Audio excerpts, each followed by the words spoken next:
এই পেন্সিল ব্যাটারিগুলো interesting product. Type C দিয়ে চার্জ করা যায়।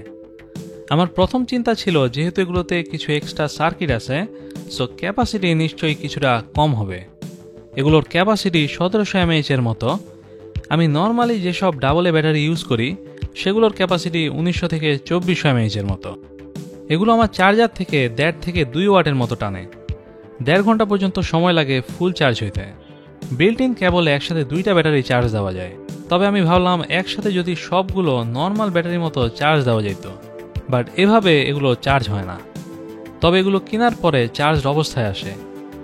সেকেন্ড চিন্তা ছিল এগুলো যদি টাইপ সি দিয়ে অন্যান্য ডিভাইস চার্জ দিতে পারে তাহলে এটা একটা কিউট টাইনি পাওয়ার ব্যাংক হইতে পারে। বাট এগুলো অ্যাকচুয়ালি ফোন চার্জ দিতে পারে না, ফোন থেকে উল্টা চার্জ হয়। ভিতরে একটা চার্জিং ইন্ডিকেটরও আছে।